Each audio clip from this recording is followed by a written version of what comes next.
Hey everyone, my name is Tim Martin and this is my first vlog. I decided to share with you some of my photography techniques, gear, and Lightroom and Photoshop techniques. And what better way to start is showing you what's in my bag. So this is the gear that I use, and on that note, I am not sponsored by anybody. I had to pay for all this stuff myself. It took me a while to collect it all.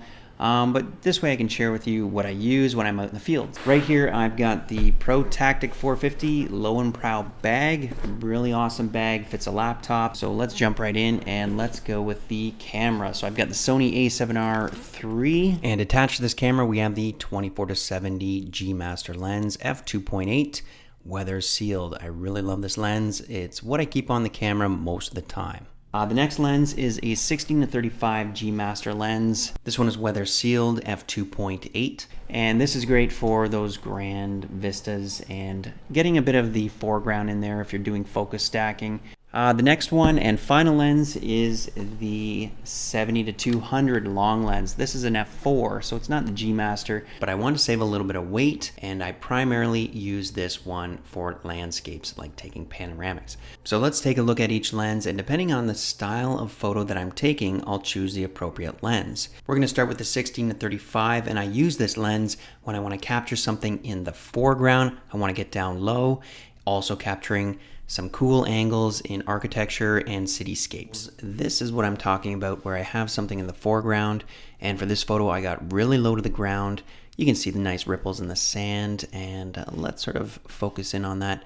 So I did some focus stacking right in this area here. So I focused the lens right here, and I focused in the midpoint and at the mountains in the back. So that's how I think of a wide angle lens, is when I want to capture everything in and focus on some foreground detail.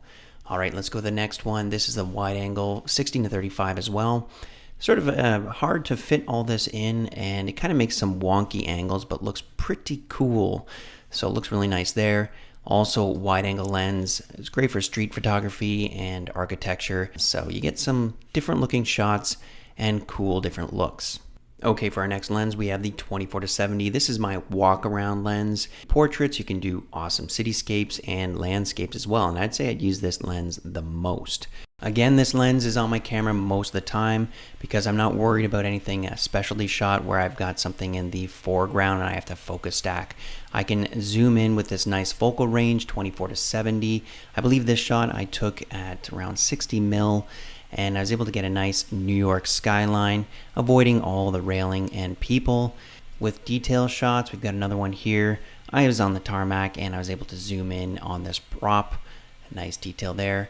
And with the 24mm range, you still can capture some pretty wide angle shots. Of course, you don't get as much as the 16-35, but at 24 mils, this lens performs exceptionally well. And finally, we have the 70-200mm range long lens, and this is great for landscapes. You can zoom in on certain details, and you can compress cityscapes and landscapes where you have your background, bringing it closer to your foreground. So I'm going to show you some examples in Photoshop.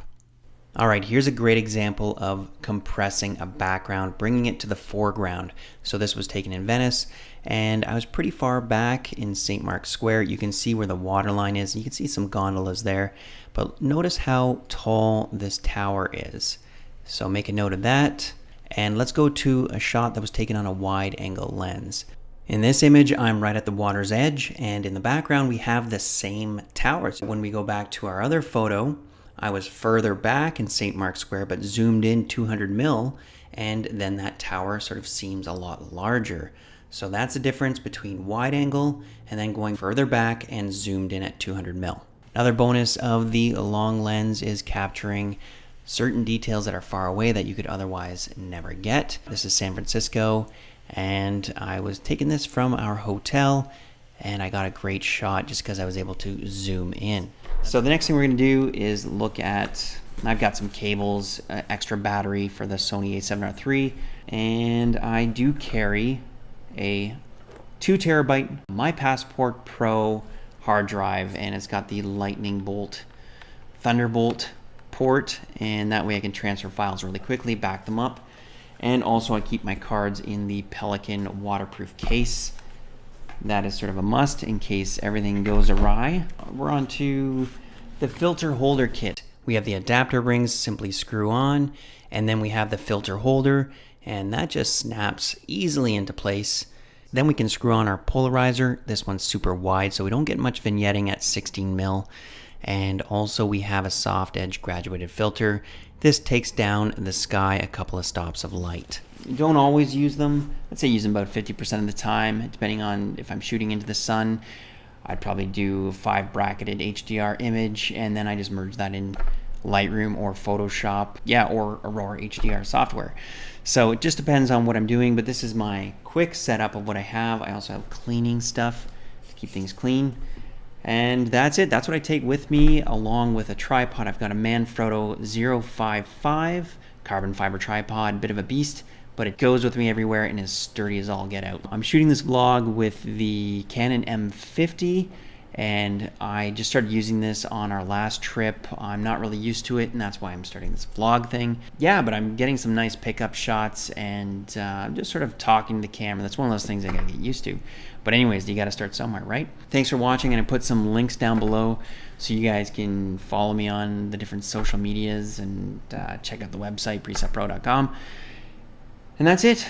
Yeah, that was the first video. It wasn't too bad. All right, take care.